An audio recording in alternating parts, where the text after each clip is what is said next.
I'm Gina, welcome to Highline Heritage Museum.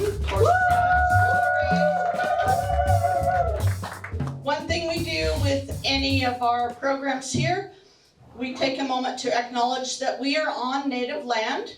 We think in honor of those who have preceded us, including the people of the Duwamish, Suquamish, Nisqually, and Muckleshoot tribes. And that's something we remember everywhere here, hopefully. If you would like some information about the museum, please stop by the front desk. There's also a card about the next 7 Stories program coming up. And the museum exists by volunteers and donations and in-kind gifts, so anything along those lines really helps us keep this going. We do a lot with the community, a lot of different aspects with the community, so we welcome your input there. I'd like to introduce Gaylord Sison as your host tonight. Yay! Hello. Boy, hosting is something else. I usually tell stories, but this time I'm going to be listening better than I have ever listened to other people's stories. Audra. Yep. Is that how you say your name? Audra. Audra. Say your last name, please. Sisak. Sisak. Yeah. Audra Sisak. I hate people when they mispronounce my name, and I do my best to do honors to yours. And Kitty? Yeah, I go by Polite Kitty.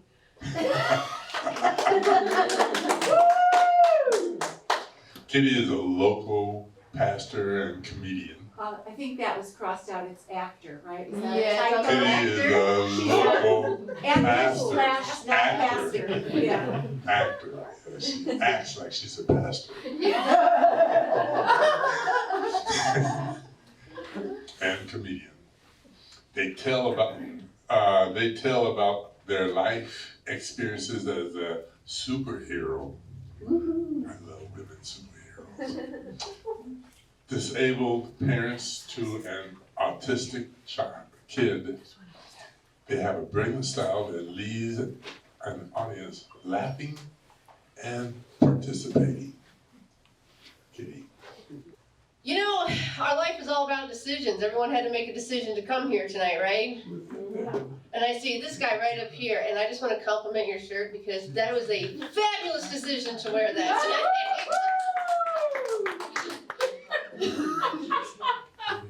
But life is all about decisions. You literally have to get up and make decisions every day, and it's not always great. And 2019, for me personally, was a big year of big decisions. My son, that I mentioned, he was, quite younger at that time. We're talking about 2019, so a few years ago, and he is all about play. Play, I want to play with mommy. And I was laying on the couch one day, and he's coming up to me, play with me, mommy, play with me. I want to play Legos, and I want to do role play. And I was tired. I was laying on the couch and I wanted to take my 3rd nap for the day. My body physically was failing me. I had obesity, diabetes, fibromyalgia, PTSD, and if anyone doesn't know me, I'm also autistic and have epilepsy. So it's quite, there are quite a lot of conditions here. And, I'm just like, oh my gosh, I got mad at my son. And I yelled at him. I was like, go play somewhere else. Go, get away from me. I'm tired. And I took a minute to reflect because I was like, oh my gosh, I literally just yelled at my child for wanting to play with me. He wanted time with mommy. So I felt like the jerk. And I made a decision then. First big decision. I was gonna go get weight loss surgery. I made the appointment, completed the process, and I lost 100 pounds. Ooh. Thank you. I was no longer diabetic. I no longer had seizures that were epilepsy related. I no longer had obesity, despite what you see here. All right, it's hidden, okay. It's not obesity. But I felt really good to the point where, you know, we could play again. We were doing things with my son, and I could do the thing where, you know, I would carry all my groceries in at one time, you know, where you got them all on your arm and you're, you know, you feel like that buff person. But I was still unhappy. I was happy for my son. He got his mommy back. But what about me?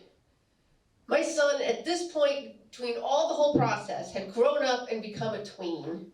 And I was gonna say, I hear the groan. It is no longer cool to hang out with mommy. So I had to find something for myself. And I decided to try something I had never done before. Performing. I wanted to stand on a stage and I wanted my voice to be heard. Not my son's, mine. So I'm like, okay, I'm in my 40s. How do you even begin? How do I get into this? It just so happens, one of my favorite bands when I was younger is the Cherry Poppin' Daddies. I say that really quickly because I see everyone's faces going, I don't know about this. They call themselves the Daddies now to be more politically correct, and even as I say that out loud, it still seems a little iffy, but I like them. They have great music. Okay, it's ska band if you don't know them. And I actually know the lead singer because I know his wife. And they live in Oregon. And in a serendipitous moment, he happened to be advertising for background dancers in the new video that he was going to be shooting. And I thought, do I dare? Do I? Shaking your head yet? I did. I auditioned and I got the part. I had never been on a stage. I had never performed in this capacity before. So I am nervous. But I drive down to Eugene, Oregon when they were filming it. And, let me tell you, that was so much fun. If you have to go to a regular 9-to-5 kind of job, I'm sorry. Because performing and being on set was so much fun. I got to talk to the band members. I got to basically do whatever I wanted on set. The director loved me, put me in almost every single shot, which was awesome. And I got to eat donuts, you know, with the lead singer. And I'm like, ooh, I'm hanging out with my idol. And I just thought, I'm having so much fun. I'm dancing and I'm listening to music, and the director is actually looking at me and yelling, "Give me more, I love it." It was the first time ever in my life anybody had told me, please give me more of this. So I was like the teenager in your bedroom, right? Just dancing like no one's watching. It is on YouTube still if you want to go look it up. So we get done and I go home, I drive back home, and I have to go back to my regular life. I was a tutor and a therapist. How boring. I know much needed, okay? No disrespect, but wow, when you go from that to tutoring, ooh, the fun is gone. So I made another decision. I quit my job. I packed up my therapy business. I ran my own business. Packed it up, let the license go, and I went full on in entertainment. I took acting and comedy classes, and since then, I have done 200 plus gigs. From storytelling to stand-up to improv. I'm now the director of an improv group. I was in a couple movies last year. I actually have an IMDb page, like, how is this happening? And I thought, okay, so I'm scheduled for 2 short films next month. Like, this is nuts. I think I found what I was supposed to be doing. I still go on, I want to let you guys know that I go on YouTube still, and I watch that video. Not because I'm narcissistic. maybe a little. You have to be a little narcissistic in order to be in this field, right? Because every time I see myself having that little bit of fun that I did in that video, it gives me butterflies. It's been 3 years and I still get that. So my hope for all of you tonight with your decisions is that you can find something that makes you happy and have fun, and that years later will also give you butterflies. Thank you. To live your dream, to accomplish something that makes a difference. Thank you very much for your story. The next person is Michael Lockhart. Mike is a Moth Grand Slam winner and excited to be part of a South of Seattle storytelling group. Mike? My wife and I got married in the year 2000. In 2003, we had our daughter. Her name is Kinsey Jo. Kinsey's a family name. They're photographers. They were photographers in the late 1800s who founded the town of Snoqualmie Falls. And Jo is from my grandfather, J-O-E, so it's kind of an unusual name. Things were great. But unfortunately, by around 2009, things kind of got dicey. Mean things were being said, and very bad things were being done. And papers were filed. So at that time, I remember crawling into the pantry on my hands and knees and just crying when those papers came. In Washington State, there's kind of a required period of 12 months before a divorce goes through. And so during those 12 months, neither my wife and I, we kind of didn't have our act together on paperwork or anything. So at the end of that 12 months, we decided to sign the papers and check the box that said defer for another 6 months. So we did that. So at month 12, we got till month 18. About month 14, 13 or so, the ambiguity of the way we were living and all the difficulties, even I was kind of like, I can't do this anymore. I'd lost 40 pounds. It was tough. So I had decided at that time that I was going to check the box for month 18 to say, go through with the divorce. At month 14 or so, I got a call from a really good college friend of mine. And she and her family happened to live, of all places, in the resort of Sun River. All right, that is awesome. I always thought that was awesome. She called me and said, go grab Kinsey Jo. College friends are coming. Her parents were coming. And we were all getting together for a big summer kind of week down in Sun River. I said, okay, I'm gonna work that out. So I grabbed this little 6-year-old and we got on a Horizon airplane, flew out of Seattle, cloudy, full of life chaos, kind of a lot of crap going on. And 1 hour later, we landed in Sun River where it was beautifully sunny, and I had never one of those times in your life where you just felt like everything just let go and it was perfect. Here I am with this cute little girl. It's awesome. So my friend Kristen picks us up at the Redmond airport, and we pack our bags, we get in, and we're driving back to Sun River, and she says, I need to tell you something before we get back there. My mom, Claudia, now Claudia, Kristen's mom, was sort of our college mom, right? She let us drink at her house. She was a caterer, she was fun, she was a lot of our second moms in college. And Kristen told me, said, my mom's been having this trouble lately. She's having all sorts of small brain seizures that have resulted in the fact that she has lost her short-term memory, but remembers everything long-term. So we arrive kind of in an evening. We get there to Sun River, and it's a perfect evening. There was a dinner ready, and it didn't seem too unusual at the time for me to see that she remembered me, of course, but she didn't know my daughter. So I reintroduced her to Kinsey Jo, and it was great. We had a great night. It was a wonderful dinner. We sat outside, and Sun River's awesome if you've been there. and it was perfect. We go to bed, and we wake up the next morning. I actually took a work call, and got up. I was the first one up, and I went out to make coffee in the kitchen. And as I was making the coffee, Claudia comes out in these bunny slippers and a pink bathrobe, and walks up to me and just grabs my hand and says, just goes like this.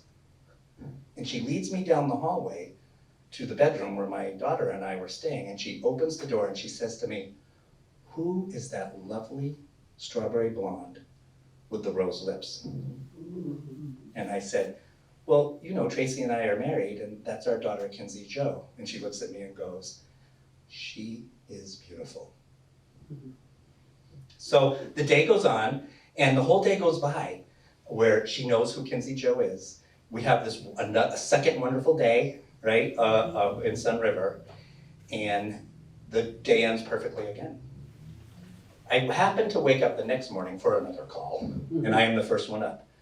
I go out to the coffee, almost in the exact same pattern, and honest to God, Claudia comes out in the same bathrobe with the same bunny slippers, and looks at me, and with the same words exactly says, grabs my hand, signals me to come, leads me down the hallway, opens the door, says, "Who is that lovely little girl with the strawberry blonde hair and the rose lips?"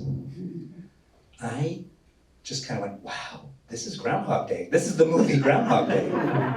So I re-explain on morning two. Again, I say, well, you know, Tracy and I are married, and our daughter is Kinsey Jo. This repeated I just got up the third morning because I just wanted to see if it would happen. It happened every morning, exactly the same way for 6 or 7 days, the days we were there. The same clothes, the same words, the same feeling between the two of us. That week was a beautiful week. And so we flew home from beautiful Sun River back to Seattle, where a lot of the stuff was going on. And sure enough, on the kitchen table was still sitting that piece of paper that didn't be checked for month 18 that said, do you want to defer or do you want to go through with the divorce? I kind of let it sit there because it was coming up. I think the vacation really was around like month 15 or 16 when we finally went there. So it was sitting there on the table when we got back. And I would look at it every day, and I was so sure before that trip I was going to check the box for divorce. And I decided about that week, I kind of went, every time I went by the paper, I just would think of Claudia. And Claudia would, that same phrase would just replay in my head. And so at that time, when it came time to turn in the paperwork, I changed my mind. And I checked the box for defer for another 6 months. And sure enough, after month 18, about month 21, the family got back together again, and we got back. I know, it was uncanny. A few years ago, Claudia passed away, and the week before she passed, or a couple weeks, Kristen called me over the phone. Claudia still wouldn't remember, she wasn't even speaking at that time very well, but through interpretation, she knew who I was on the phone. And Kristen, my friend Kristen, told me she smiled when she heard my voice. And that was when we said goodbye. To this day, I probably think of Claudia for a few seconds every day, because here was my second mom, who had no idea the small part she played in keeping a family together. And I think my mom was actually a little jealous because I would think of her. But I miss her very much, and I thank her very much, and I do think she's kind of listening tonight. Thank you. Yeah. Yes, I think that's a great story. You know, we all have a guardian angel. Mm. And Claudia must have been your guardian angel. Yeah. Thank you, Mike. Randy Newman, it says here, I own one cat and a half share of a wonderful dog with my parents. I've learned a lot about the natural world and how to adapt to living part-time in Seattle and part-time in Carnation near the Total River. I'm a writer and play a lot of Woody Guthrie on ukulele and harmonicas. Randy. Randy. Oh, thanks. This is a story about a dog. That was a gray dog.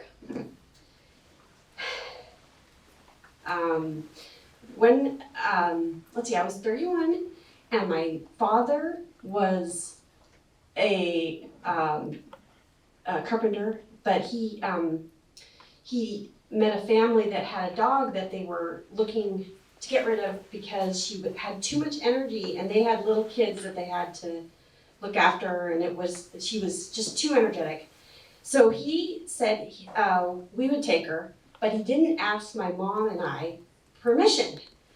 And my mom was kind of annoyed by this, and so was I, because I was going through a depression and at that time, and didn't really want anything new. Had just barely started writing in my journal again, and could only write about a sentence a day. But Dad, we have a writing family, and my dad wrote us a letter that said, "Do you give the dog a chance, because she's really a family dog." And it was such a nice letter that my mom and I said, okay, and we ended up adopting the dog, and who my dad named Bridget after Bridget Bardot, because she had black, like eyeliner almost around her eyes, like permanent, and she was so pretty.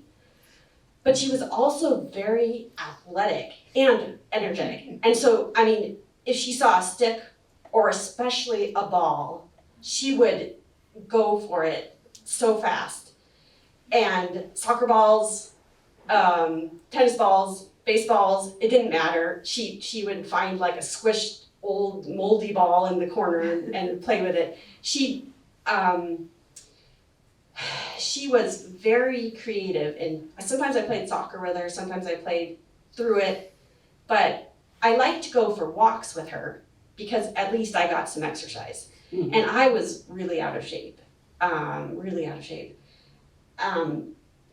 So I didn't want to go very far usually, but I would usually take a ball or a stick with me, and I would throw it as we were going along. I didn't need to put her on a leash because she would stay near me and watch me like a hawk as I was holding that ball, and until I threw it. And then she would chase after it and then bring it back, and chase after it and bring it back. So we, I forgot to say, I sort of had probably some agoraphobia, because I'd been living with my parents for 6 years at this point, and I didn't get out much. Kind of like Emily Dickinson, except I wasn't as good a poet, unfortunately. But Bridget, going for walks with Bridget was good for me, and I decided one day that I would go for a longer walk.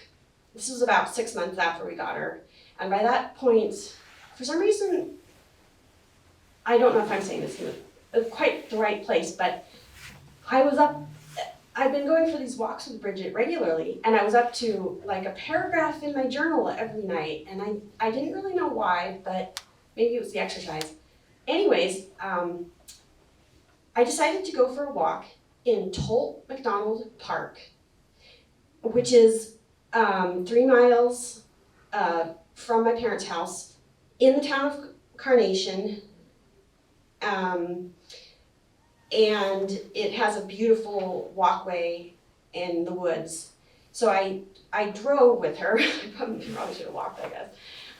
But I drove her in and put her on her leash, because in case somebody came along, and took her for a walk. And I was just sort of getting in a contemplative mood, and we came to a stream, and suddenly I noticed that there were piles of sticks arranged regularly along the stream, sticking into the water from the bank. And I kind of wondered about that. And Bridget was interested too, because right at that moment, she pulled off her leash and went running down into the stream and went like diving into the stream and like the biggest pile, she grabbed the stick at the bottom of the pile. And I kind of had a bad feeling about this, and I got really self-conscious, like somebody was gonna come out of the woods like a ranger and say, those piles have been arranged carefully for us, and you are disturbing them. And so I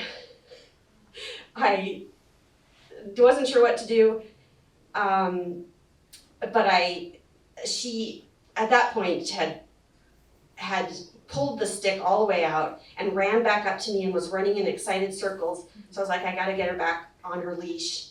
I put it back on, and then I saw the sign, which said, this is a salmon spawning stream, and these sticks are here to slow the flow of water.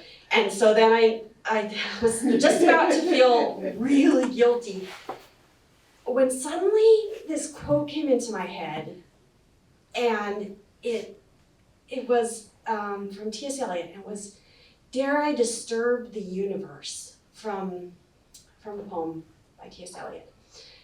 And I suddenly just, the fear left my body, and I felt like I looked at Bridget and with her smiling with her stick in her mouth, and I felt like I would like to be as unself-conscious and as free as Bridget. And it just, it was kind of a life-changing moment. I think I became like a little bit of an anarchist or a socialist or something at that point. Like, let's break down these institutions. Anyways,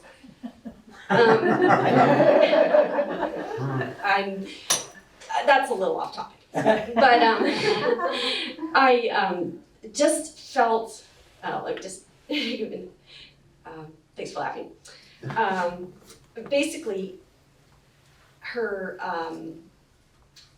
attitude toward life was so open and free, and she did everything with all her heart and strength. And just, I learned a lot from her over her life. She lived to be 16 and passed away 2 years ago. I loved her and I miss her, and our whole family does, because she was so creative, so energetic, that she changed all of us in some way. And I know that a year after we got her, I was up to writing like a page a night or more. I went back to Bellevue College and I studied computer support. I did eventually move out a couple of years later of my parents. But I'm just trying to think what, I know that this isn't as good as that quote by T.S. Eliot from the love song of J. Alfred Prufrock, but I do have a quote from myself, and I want to share with you that I hope that that you will try walking in a new direction with a furry friend and see where it takes you. Thank you. Thank you very much. And how many people have pets? So we all can identify with that. And I know I have two, a dog and a cat. I've learned so much about myself too. hanging out with my pets. So thank you very much. Thank you. Is Jeff here? Okay.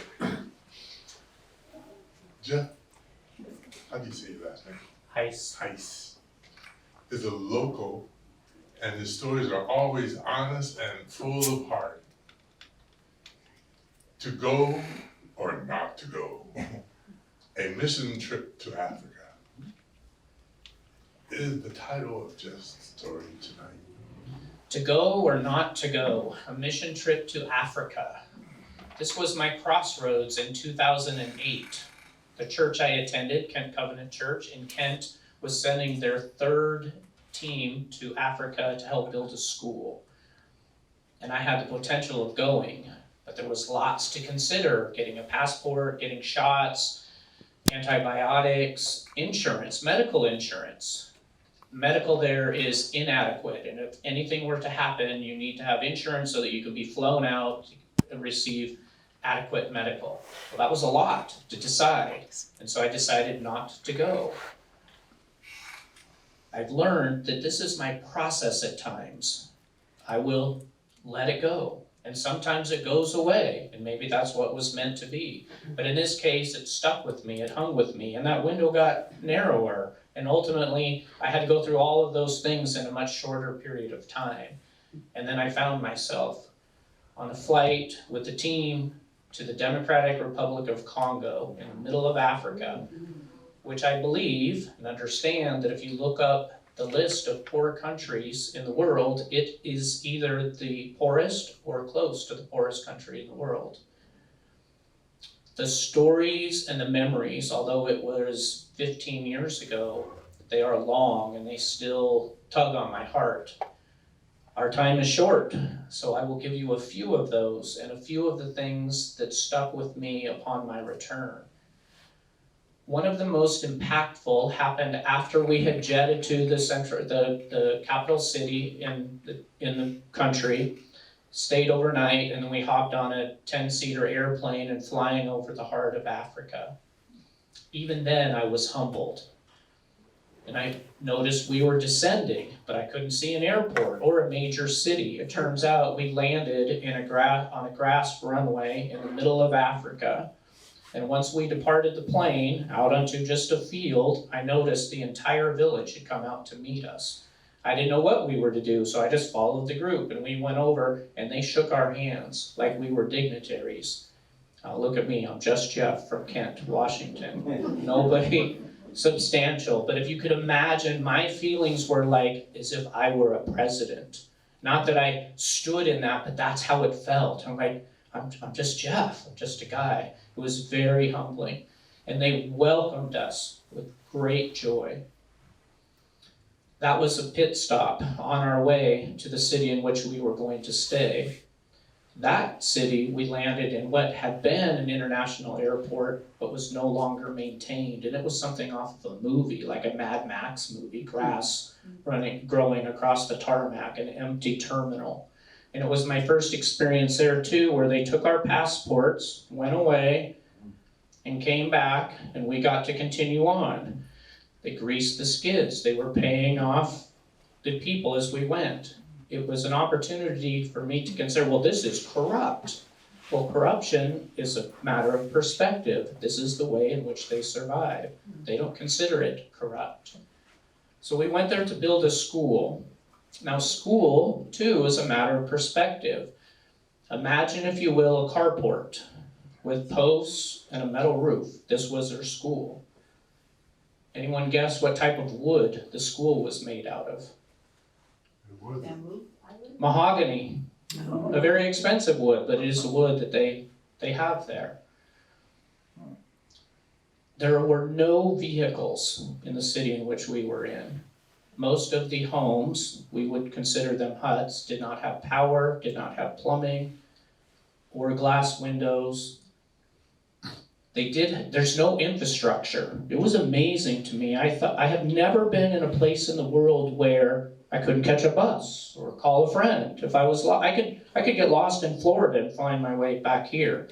But in the middle of Africa, where there was no infrastructure, there's no buses. The next city, I don't know where it is, the next town. There were no cars. The main form of transportation was walking and bicycling, and that was also a form of taxi. I was the only one on our team who took the taxi. So here's this silly guy, Jeff, riding on the back of this taxi, bicycle taxi in the middle of Africa.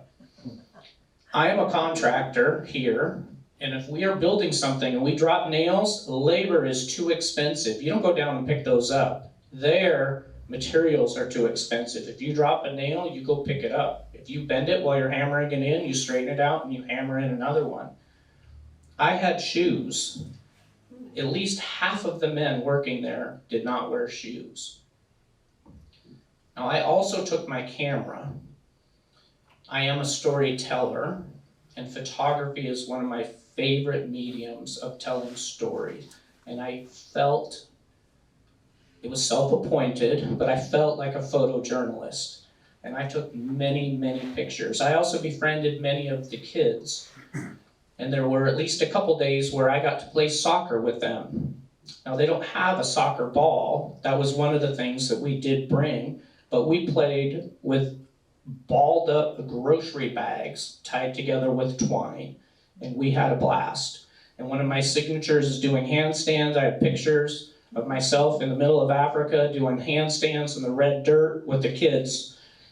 I didn't do probably my fair share of the school building, but it was a decision that I made. And one of the boys that I befriended at one point was using my camera, and there's admittedly some pictures in my group that I'm not sure if they were mine or his. He did very well. There was a moment in time where he and my camera, that was about $1,000 piece of equipment, were gone.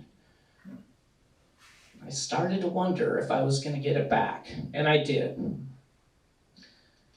In Africa, men, as a sign of respect, will hold hands. So whether there is actually a picture or just a picture in my mind, there was a point in time of myself and this man, this African man, standing in the middle of Africa, holding hands. And it's an honor, it's a respect. Everywhere we went, we were VIPs. We sat up front, like if you watch NBA and all the important people sit up front. Again, remember, I'm just Jeff from Kent. It was very, very humbling. And the treat that they would give us was a bottle of Coca-Cola. They don't drink it themselves. Those are a few of my stories from being there in Africa. Upon my return, it struck me, we are so rich, so rich, so rich. We have so much money, we pay people to manage our money. I had, at the time, I recall, 6 pair of shoes that I owned. Some of them only $30, none of them over $100. But I had 6 pair of shoes. Many of them had none. Many of us have more in our bathroom we don't use, or our guest room that we don't use, than they possess at all. It also struck me, I don't have to pay insurance. I don't have to pay for water and electricity and gas and taxes. I get to. It is a privilege. We are so rich. It also struck me, it appears to me, we have just about everything a human being could possibly want or desire. And yet, again, my observation, there's rampant depression and anxiety and worry and potentially ungratefulness. And while I was there and amongst the people, one town we left, they gave us a chicken and eggs. And I don't know the specific biblical reference, but it reminded me of some don't give from the much of which they have, and some give from the little. And we were not deserving of that. And I noticed joy and genuine happiness. And I didn't feel like they felt like they were the poor of the world, or poor them and the rich Americans. And so perhaps it is not the riches of the world that makes a person happy. As an MC who just returned from Africa himself, I always tell people, we all need to go there. And just gotta tell you this. I'm trying to write about my story about Africa, and all I have so far is the title. The title is, I left home as an African American and returned as an African.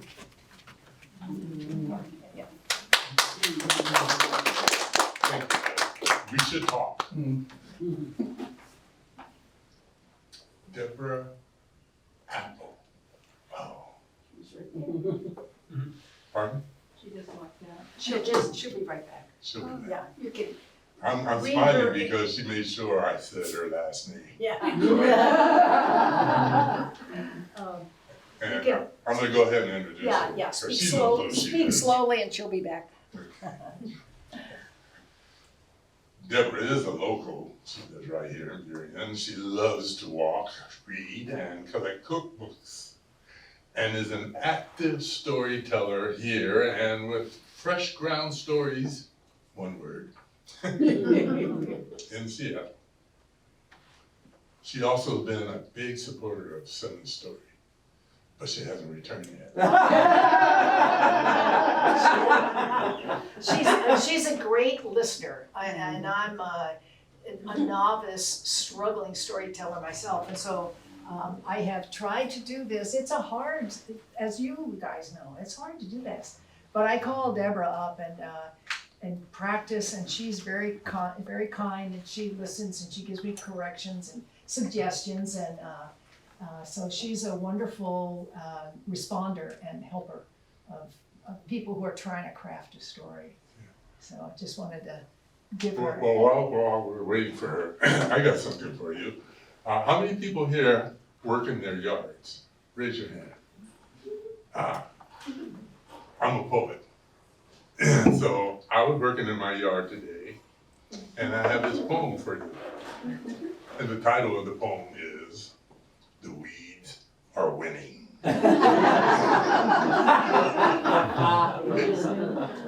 It's a war. Fighting an enemy that keeps coming back.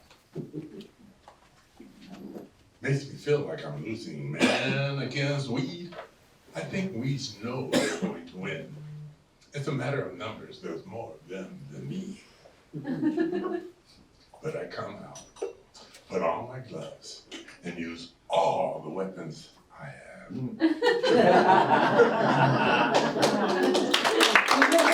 I went to school in Austin, Texas for 2 years. And in the summer, I needed a job. My dream job was to be a cocktail waitress. Because while they didn't make a big salary, they got a ton of money in tips. It was cash on the table. And I wanted that because I was saving to go traveling. And I could so totally picture myself going around with a tray of martinis, in my mini skirt and my platform sandals, and I'd go from table to table, and I'd go up with my biggest smile and I'd go, "Y'all ready for another round?" I was a natural. So I got the newspaper, I circled all the jobs, and one was right near me, so I got myself all done up so I looked sophisticated. And I could walk over there, and I got there, and I was thinking, I know this is in the bag, I just know I'm gonna get this job. And the guy looked at me and he said, "Have you ever been a cocktail waitress before?" And I said, "Well, no," but he said, "I'm sorry. I will only hire girls who are experienced and who can provide references that I can actually check." I said, "Okay." So I went to the next place and the next place and the next place, and I got the same story everywhere. And I thought, well, that's not fair. How am I supposed to get experience as a cocktail waitress if nobody will hire me as a cocktail waitress? I was discouraged, but I kept checking the ads, and I saw one, and it was for a Mexican bar, La Palma, north of Austin.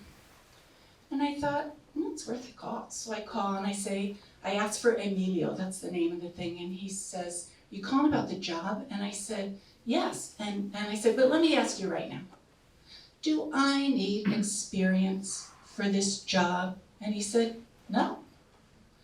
I like to train my employees myself." And I said, "Oh, okay." He said, "So tell me something about yourself. I said, well, I'm a student at UT, and I'm a Latin American Studies major. I speak Spanish. I've been to Mexico a number of times and Guatemala, and I hang out with a bunch of Latin Americans. And he goes, well, it sounds like you'd fit right in at this place. And I said, yeah, I think I would. And he said, so can you come out tomorrow? And I said, for an interview? And he goes, yeah, just come out, we'll get you started. And I said, okay. So I was like, whoa, I have a job. And while it's not the swanky cocktail lounge in Austin that I wanted, and it's gonna be a bit of a drive to get there, you know, it sounds fun. I think I can use my Spanish, it'll be fun. And it is a stepping stone to get experience for that future cocktail waitress job. So I get out there the next day and I walk in the door, and my first impression is one of darkness. There's wood panels on the walls, there are no windows, and I think, is this a dive? And then I looked and I saw, my eyes adjusted, and I thought, no, there's a very well-lit bar over there, and there's gleaming rows of bottles and glasses. There's a pool table with a big old Texas-size neon sign for beer, and there are tables here with some couples sitting there.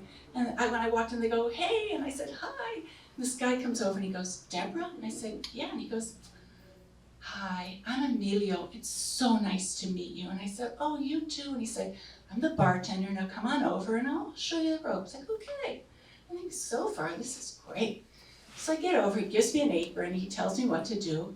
And before I know it, I'm working the floor. I'm serving drinks, I'm taking orders, I'm clearing tables, and it's going really well.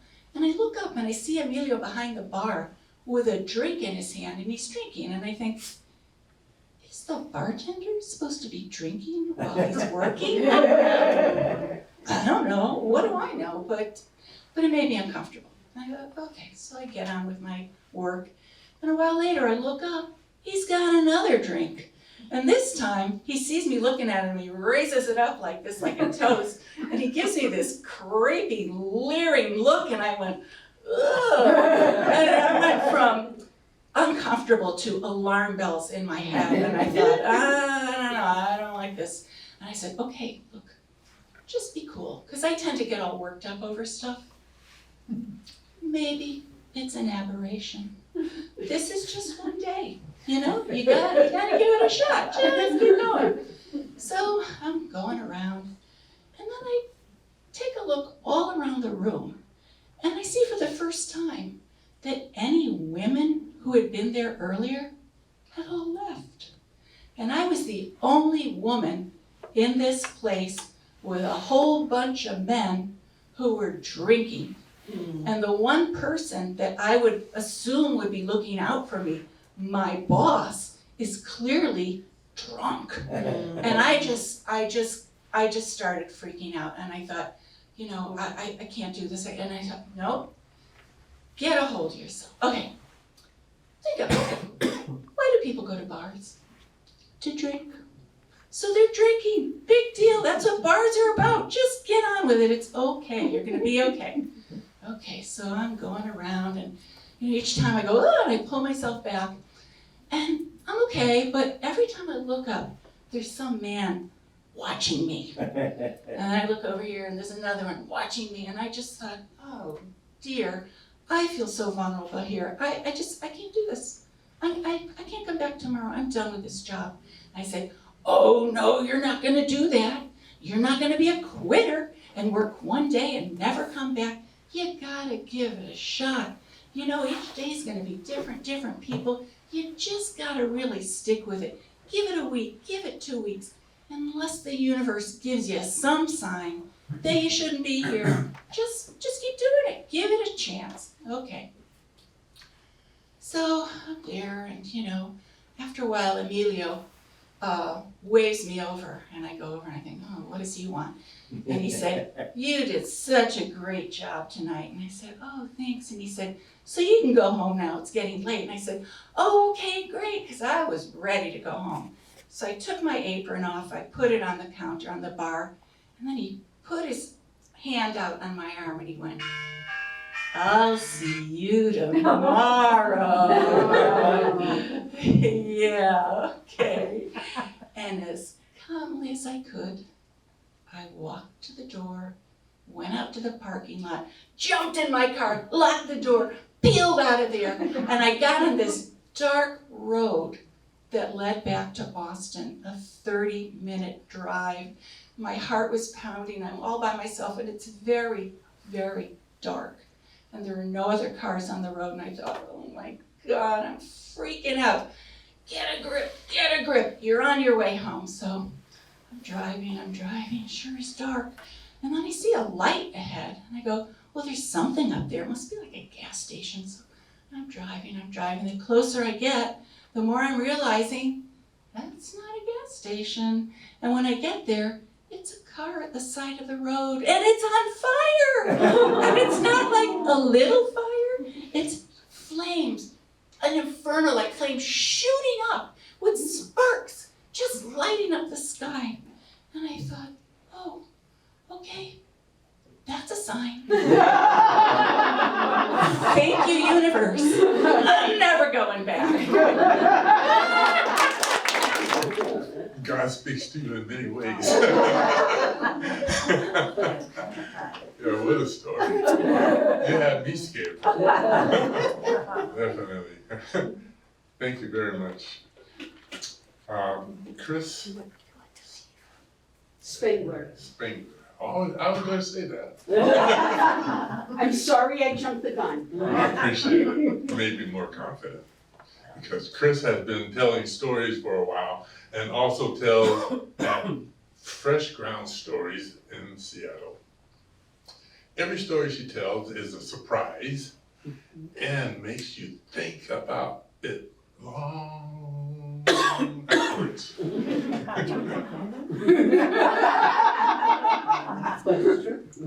We're glad she came to Burien to share her story. Thank you very much. I love my high school. It was so great. It was a magnet school, so I had to travel to another borough. This is New York City, an hour and a half away, but it was fantastic. Come summer after my freshman year, I realized there was a downside. I had no local friends. So I decided I'd go out and make some. There were teenagers everywhere, right? So I did.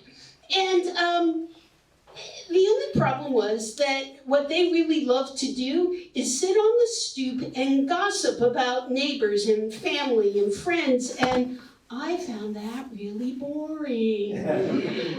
So I tried to get them interested in games. And I started simple.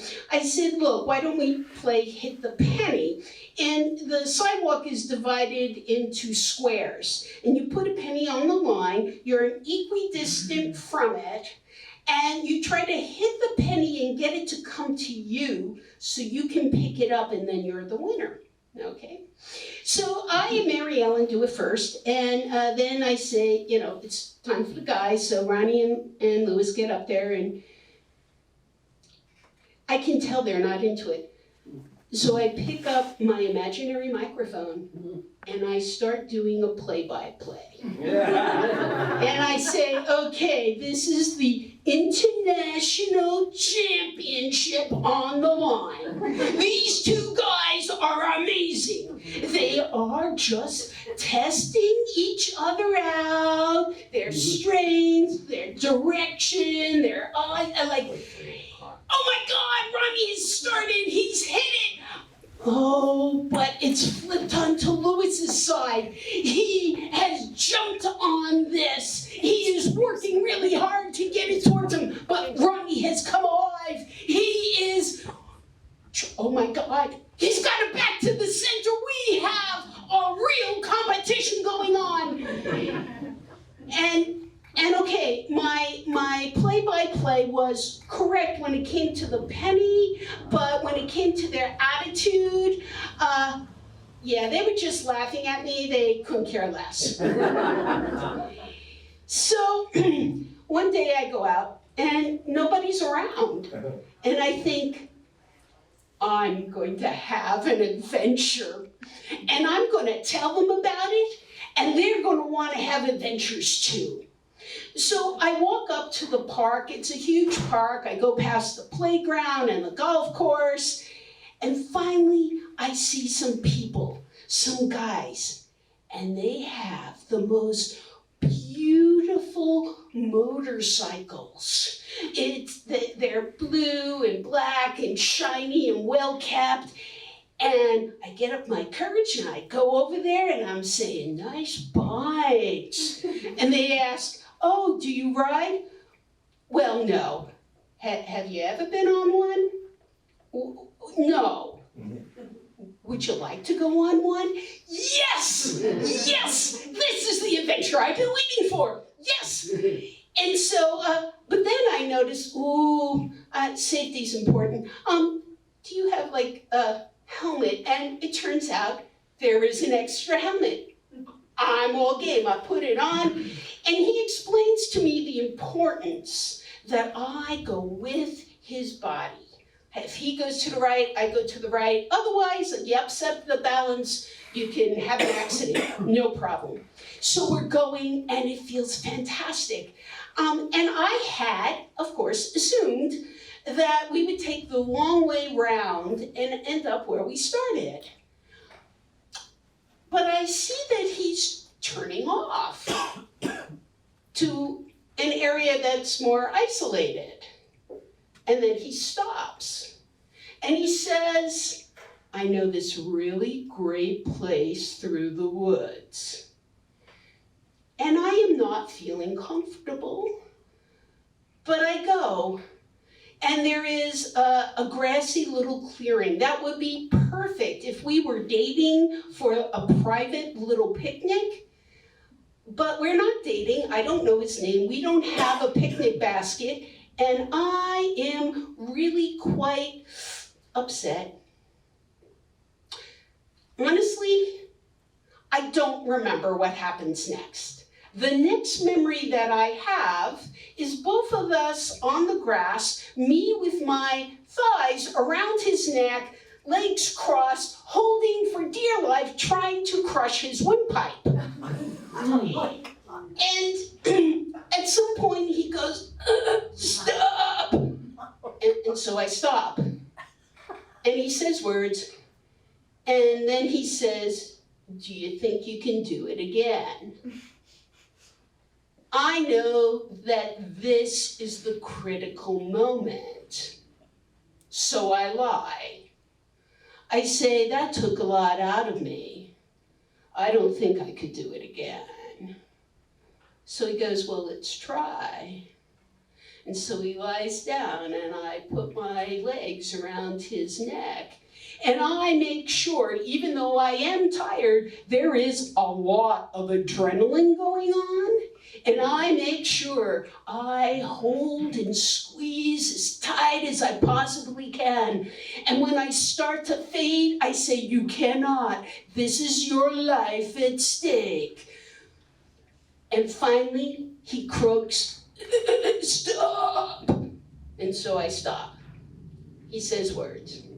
And then he says, I think I should drive you home. And so he does. I actually have him drop me someplace a little ways from home because I don't want him to know where I live. But when he goes off, I think two things. One, this is an adventure I am telling no one about. And two, I am forced to reconsider my attitude towards boredom. It is true that my friends are boring, but when I am with them, I am safe.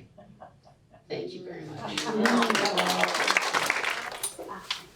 Good job. Every woman should be safe. Don't go off with strangers. Yeah, well, teenagers. What can I say? Yeah. Well, I guess it's too late for me to tell you that.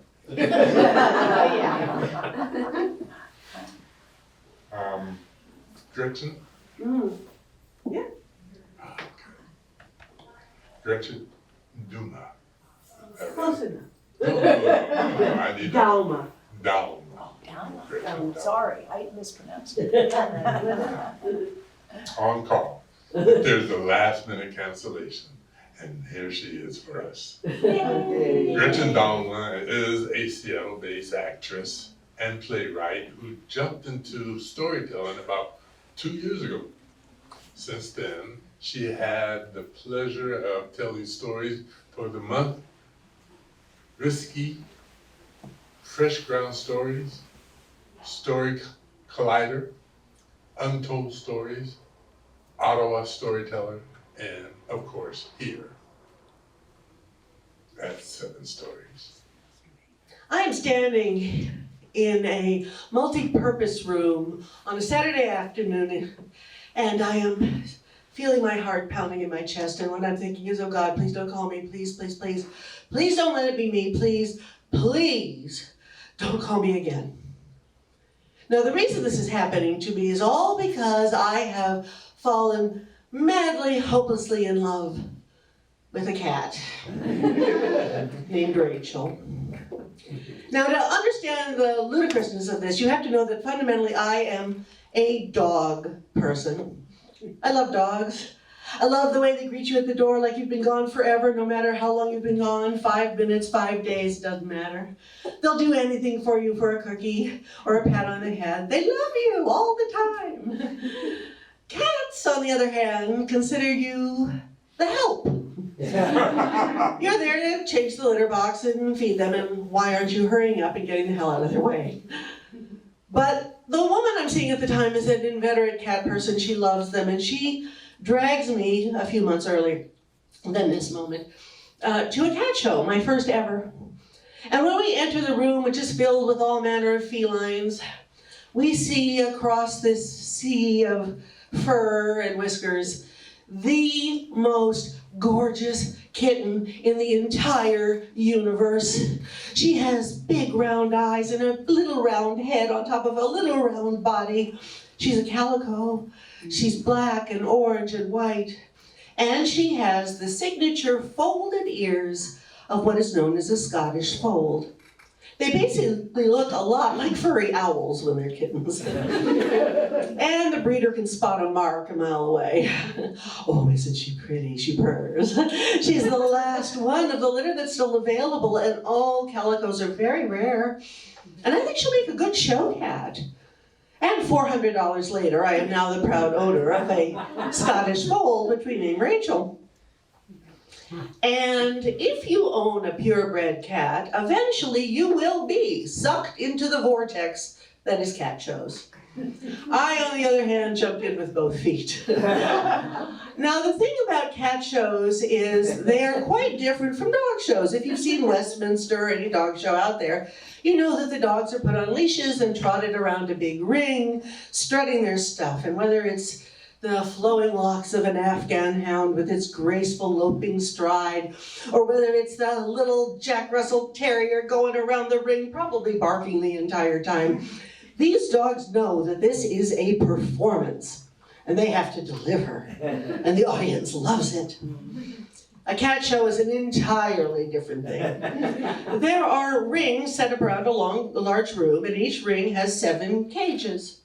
And the cats are put in their individual cages, and the judge comes around for the ring and takes the cat out of the cage one at a time, holds it up for the crowd to see, comments on its qualities and characteristics, and puts it back in the cage. That's it. The cat does nothing, absolutely nothing. I mean, how hard can it be, right? Well, I'm busily filling out registration forms and signing up for ones that are close to us, and Rachel is busily plotting her revenge. And I find out from our first cat show exactly how hard it can be. When the judge goes to Rachel's cage to get her out, she backs up into a corner and hisses violently at him. The judge does what all judges do in a case like this. They call the owner up to get the cat out of the cage. So I come forward and I grab Rachel, and she tries to escape from me the entire time I'm trying to hold her so the crowd can see her. The judge nods, I throw her back into the cage and I lock the door. But you see, there's an interesting thing about cat shows. Temperament doesn't count. So, we take home a third place ribbon.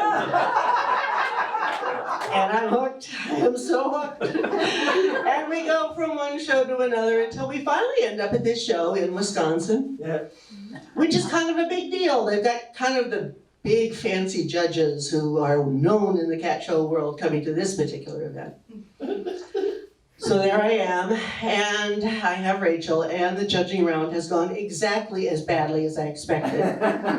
The judge, who comes out dressed immaculately in a suit with beautiful white French cuffs and all, approaches each cage and he takes the cats out one by one. And when he comes to Rachel's cage, he reaches in and she reaches back with a lightning fast strike, and I watch the blood as it arcs across his hand onto his immaculate white cuff. Whose is this? Mine. Well, come and get her. I go to the front. I reach in to get Rachel out of her cage. She bites me. I hold her up as best I can. He looks at her with a cursory look. He nods. I throw her back into the cage, lock the door. He disappears for a few moments to deliberate. And then he comes back with the ribbons. He dismisses the 3 people in the ring, the 3 people and their cats who have not placed that day, with thanks. And then one by one, he goes to each of the cages. 4th place, not Rachel. 3rd place, not Rachel. It's slowly starting to dawn on me what's about to happen. No, I can't be that humiliated again in front of an audience, really. No, 2nd place, not Rachel. Each time he's lifted the cat high so that the audience can see them. But after he names 2nd place, he stops. He glances at Rachel's cage. He holds up the blue ribbon that's got a rosette the size of a dinner plate. And he flings it like a frisbee. So that it sails across the room and lands on the top of Rachel's cage. That one, he says, and stomps out of the room.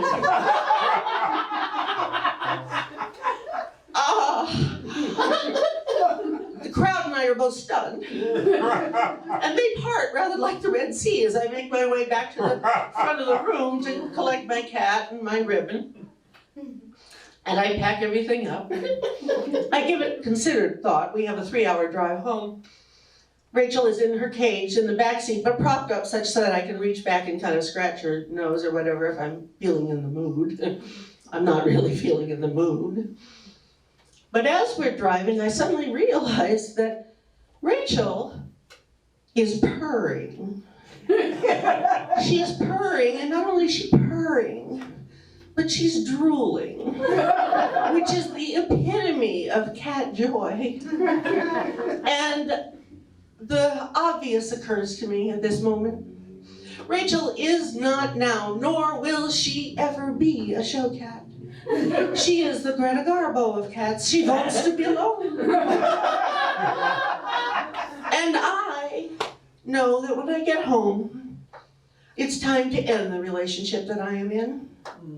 Because I am not a cat person. I'm a dog person.